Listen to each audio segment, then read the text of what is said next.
जो चीज आपने समझ ली तो आपको कभी रटने की जरूरत नहीं पड़ेगी, और जब अगर आप कभी चीजों को रटोगे तो आपको कभी भी समझ में नहीं आएगा। Hello everyone, all my smart kids, कैसे हैं आप सब लोग। तो आशा करता हूँ आप लोग सभी बहुत ही अच्छा पढ़ाई कर रहे होंगे, मन लगाकर अपनी क्लासेस के अंदर एनुअल जो आपकी एग्जाम्स होने वाले हैं उनके लिए आप तैयारी कर रहे होंगे। तो ऐसी आशा के साथ में अब हम लोग एक नया कोर्स क्लास 10th का, जिसका कोड है हमारा 417, जैसा कि आप स्क्रीन पर देख सकते हैं कोड।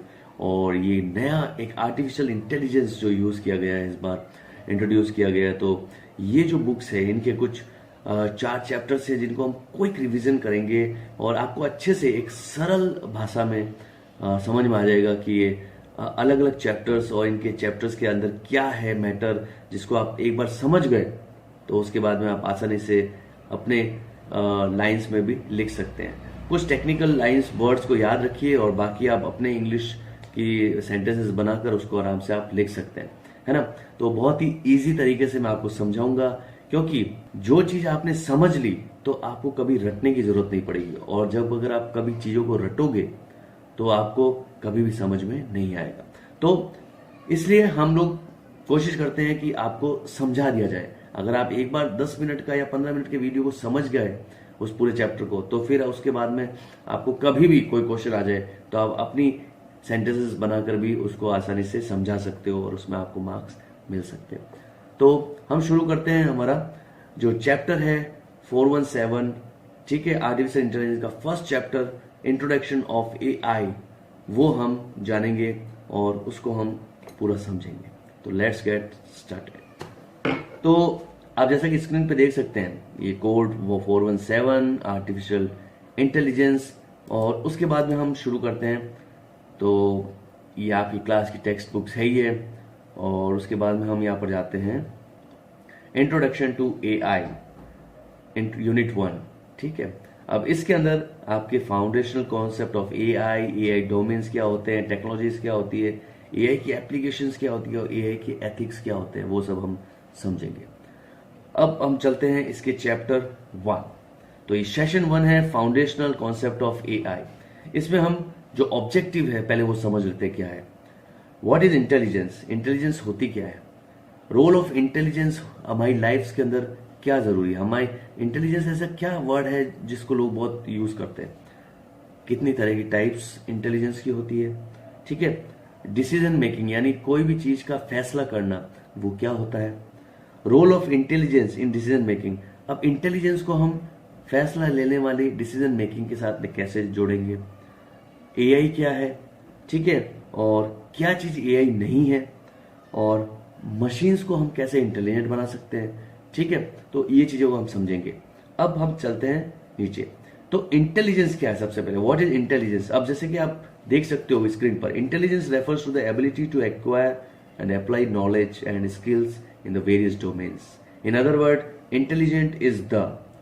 तो इंटेलिजेंस क्या है, इंटेलिजेंस यानी जब आप किसी चीज को भांप लेते हो और उसको देख लेते हो, समझ लेते हो, उसके अकॉर्डिंग जब आप रिएक्ट करते हो, तब वो कहलाती है आपकी इंटेलिजेंस। जैसे अगर आप एक सुनसान रोड पे जा रहे हो और आपको कुछ ऐसा लगता है कि यार यहाँ पर कोई नहीं है और बड़ा सुनसान इलाका है, यहाँ पर शायद कोई खतरा हो सकता है, तो फिर आप क्या करते हो, ऑटोमेटिकली आप थोड़ा तेज चलने लग जाते हो, है ना। तो ये क्या है, आपने एनवायरनमेंट को देखा, उसको समझा, उसके अकॉर्डिंग रिएक्ट किया, और उसके बाद में आपने उसका रिजल्ट क्या आया कि आप तेज चलने लग गए हो। तो इस तरह से इंटेलिजेंस वर्क करता है। वो आसपास की चीजों के साथ में डेटास को लेता है, उसके बाद में उसको समझता है और उसके अकॉर्डिंग से डिसीजन फाइनल करता है कि मुझे अब क्या करना चाहिए। तो ऐसे बहुत सारे एग्जांपल्स है जो हम डेली लाइफ में करते हैं, है ना।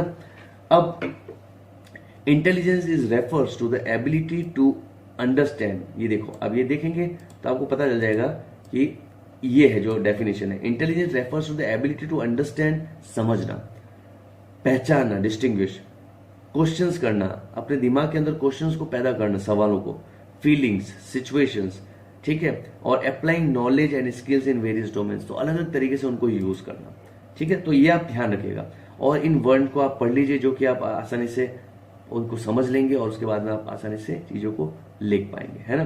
कैसे आप लर्न करते हो, रीजनिंग करते हो, अंडरस्टैंड करते हो, लोगों की आवाज़ों को पहचानते हो, उसके अकॉर्डिंग रिएक्ट करते हो, तो ये सब कुछ पार्ट्स है आपके इंटेलिजेंस के। अब उसके बाद हम देखते हैं इंटेलिजेंट क्या है। बी इट ए ह्यूमन और एन एनिमल और ए मशीन। तो जब कोई चीज किसी चीज को देख के, पहचान के, समझ के रिएक्ट करने लग जाए, तो वो इंसानों में वो खूबी दे रखी है, जानवरों में खूबी दे रखी है। अब अगर हम मशीन को भी ये खूबी दे दें तो वो इंटेलिजेंस की श्रेणी में, कैटेगरी में आ जाता है ना। अब देखिए इंटेलिजेंस कितने तरीके की होती है। तो हमारे अंदर बहुत सी टाइप की, अलग अलग टाइप की इंटेलिजेंस होती है। हर जो पर्सन होता है वो अलग अलग टाइप की इंटेलिजेंस को रखता है। अब ये आपको शायद पता हो या ना पता हो, लेकिन हम ये समझ सकते हैं कि कितने तरीके की इंटेलिजेंस होती है। मैं आपको समझाता हूँ। नेचुरल इंटेलिजेंस, जो प्रकृति से सीखता है। कोई बच्चा ऐसा होता है जो आसपास की चीजों को घूमना पसंद होता है उसको, है वो पेड़ पौधों को देखकर, ठीक है, और उसके बादलों को देखना, पर्यावरण को देखकर, तो एनवायरनमेंट को देखकर चीजों को सीखता है और वो नेचुरल वर्ल्ड उसको ज्यादा पसंद है। तो वो हो गए नेचुरलिस्टिक इंटेलिजेंस। अब कुछ होते हैं म्यूजिकल इंटेलिजेंस। किसी को म्यूजिक में बहुत शौक होता है तो वो इंस्ट्रूमेंट भी बहुत अच्छा बजाते हैं और कोई भी तरह का गाने गाने में भी वो होशियार होते हैं। तो कुछ कुछ लोग होते हैं जो इस फील्ड में इंटेलिजेंस होते हैं, तो वो म्यूजिकल इंटेलिजेंस कहलाते हैं। अब कुछ होते हैं लॉजिकल मैथमेटिकल इंटेलिजेंस, जैसे आपके कोई जो मैथ्स में बहुत होशियार हैं या जो साइंस में बहुत होशियार है, तो वो बहुत ही इजीली लॉजिकल चीजों को मैथमेटिकल तरीके से बहुत आसानी से सॉल्व कर पाते हैं। जैसे रामानुजन है तो मैथ्स में बहुत होशियार, तो ऐसे उनका मैथमेटिकल जो इंटेलिजेंस, लॉजिकल पार्ट है वो बहुत ही अच्छा है, तो वो उस कैटेगरी में आते हैं। फिर एग्जिस्टेंशियल इंटेलिजेंस, यानी धार्मिक प्रवृत्ति के होते हैं, उनको भगवान के अंदर बहुत ही इंटरेस्ट होता है और दूसरे धर्मों को जानने के बारे में बहुत इंटरेस्ट होता है। तो इस टाइप के चीज़ों को वो समझते हैं और वहाँ से वो एक्वायर करते हैं नॉलेज को। उसके बाद में interpersonal intelligence, it refers to the ability to understand and interact effectively with others. Interpersonal का मतलब होता है वो लोगों से बातचीत करना, उनको बहुत शौक होता है, ठीक है, वो लोगों से बात करके उनकी भावनाओं को समझ कर और उनसे नॉलेज लेकर और फिर वो अपने नॉलेज को बढ़ाते हैं। तो इस टाइप के इंटरपर्सनल इंटेलिजेंस होते हैं। उसके बाद में बॉडीली काइनेस्थेटिक।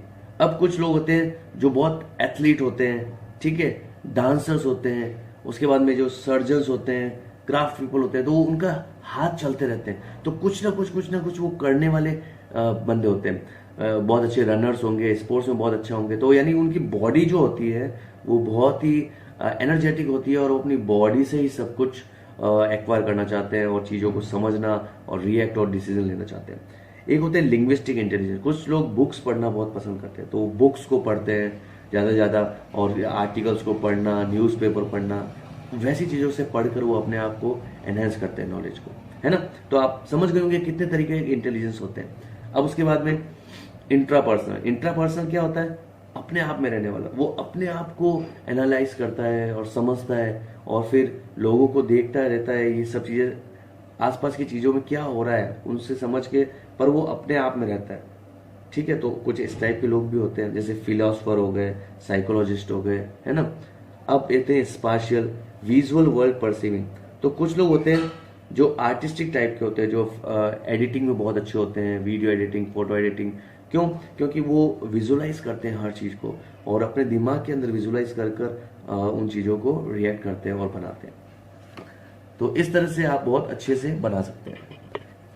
तो अब आप समझ गए होंगे कि कितने तरीके के आपके ये सारे इंटेलिजेंस होते हैं। ये एक चार्ट है जिससे आप बहुत आसानी से समझ सकते हैं, है ना। अब उसके बाद में हम चलते हैं कैसे डिसीजन क्या होता है।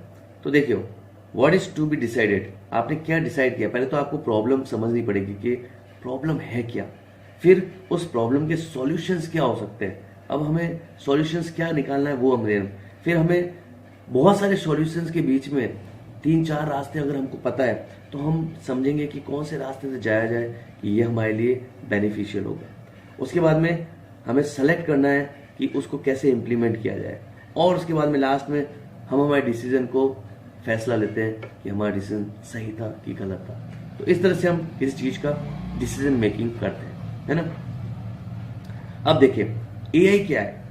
एआई सिंपल है, ये आपको जैसे आप इसमें देख सकते हैं डेफिनेशन में, कोई मशीन अगर बहुत सारे डेटास को अपने अंदर लेकर, जो डेटा एनालिसिस्ट होते हैं, साइंटिस्ट होते हैं, वो बहुत सारा डेटास को उन एआई एप्लीकेशंस के अंदर डालते हैं, प्रोग्रामिंग के अंदर डालते हैं। उन डेटा से मशीन सीखती है और फिर उसके अकॉर्डिंग वो डिसीजन लेती है और फिर वो एक इंसानों की तरह सोचने लग जाती है।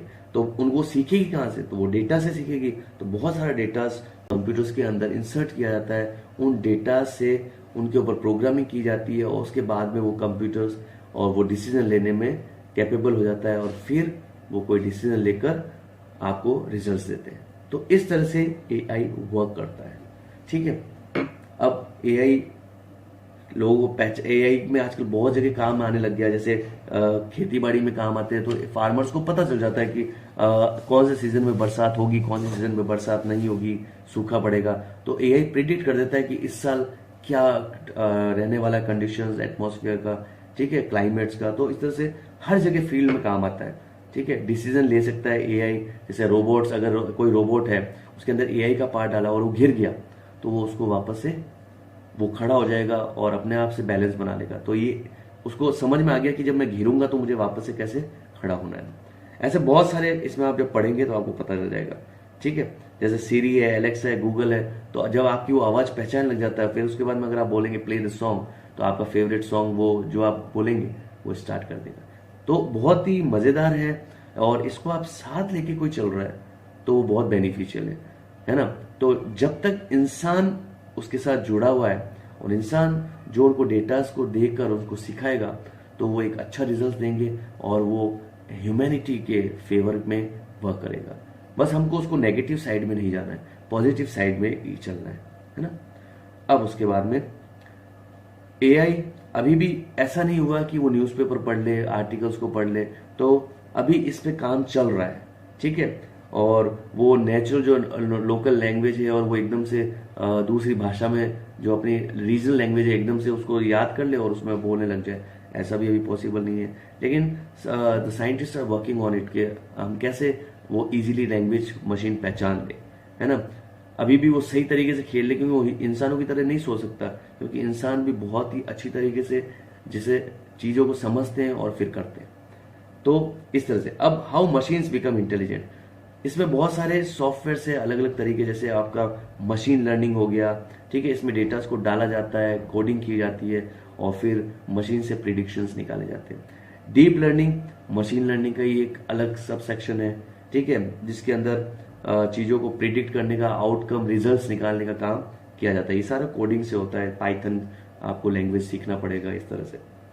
फिर न्यूरल नेटवर्क, जैसे हमारे दिमाग में न्यूरॉन्स होते हैं वैसे इसके अंदर हम न्यूरल नेटवर्क्स बनाते हैं। तो वो अलग अलग कंडीशंस को समझ के और फिर उसके बाद में लास्ट में उसका रिजल्ट निकालते हैं कि हमको इस जगह पे रुकना चाहिए कि यहाँ से निकल जाना चाहिए। तो अलग अलग कंडीशंस, अलग अलग ऑप्शंस को यूज करेगा जो हम उसको इम्प्लीमेंट करेंगे। ऐसे ही कंप्यूटर विजन हो गया, नेचुरल लैंग्वेज प्रोसेसिंग हो गया, ठीक है। तो ये अलग अलग टाइप के जो नेचुरल लैंग्वेज को पहचान सके और उसके अकॉर्डिंग रिएक्ट कर सके। तो इस तरह से ये अलग अलग है। अब आप इसमें देखेंगे तरह तरह की लर्निंग होती है, सुपरवाइज लर्निंग होती है, अनसुपरवाइज लर्निंग होती है, रीइंफोर्समेंट लर्निंग होती है और सेमी सुपरवाइज।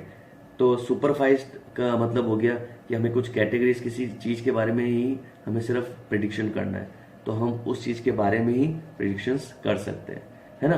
कि इस बार आईपीएल की कौन सी टीम में कौन से खिलाड़ी अच्छा खेलेंगे, तो हम पुराने डेटास को लेकर उसको सुपरवाइज लर्निंग करके हम पहचान सकते हैं इस बार हमें लगता है ये खिलाड़ी अच्छा करेंगे, क्योंकि वो पिछले साल और इस साल के जो एना उनके डेटाज है उनसे क्या हमें आउटकम मिल रहा है।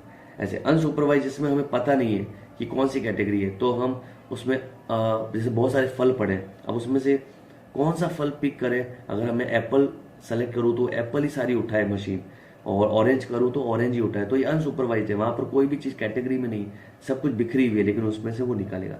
रीइंफोर्समेंट यानी कंप्यूटर को बार बार हम चीजों को दे दे के उसको चीजों को सिखाएंगे, फिर वो कोई गलती करेगा फिर हम उसको सिखाएंगे, फिर गलती करेगा फिर सिखाएंगे, तो इस तरह से वो अपनी गलतियों से सीखता जाएगा। तो रीइंफोर्समेंट लर्निंग हो जाती है। ऐसे ही सेमी सुपरवाइज लर्निंग भी इसी के अंदर यूज करती है, जैसे हमने सुपरवाइज लर्निंग किया।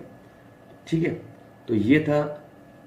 तो अब आप समझ गए होंगे कि क्या काम में आता है आर्टिफिशियल इंटेलिजेंस, और आर्टिफिशियल इंटेलिजेंस हमारी लाइफ में कितना इंपॉर्टेंस रखता है आज के वर्ल्ड के अंदर। और अगर आप बहुत ही अच्छे आप प्रोग्रामर बनना चाहते हैं और डेटा इंटेलिजेंस जो आर्टिफिशियल इंटेलिजेंस को अगर आप एज ए करियर लेना चाहते हैं, तो ये बहुत ही फायदे का सौदा है। और आप इसमें आगे बढ़ें, बहुत ही नाम करें और देश का नाम रोशन करें। तो इसी आशा के साथ अगर आपको वीडियो अच्छा लगा तो लाइक शेयर एंड सब्सक्राइब करें, सपोर्ट करें आओ पढ़े को, and we will meet again in the next part of this chapter artificial intelligence 417 code. Thank you so much.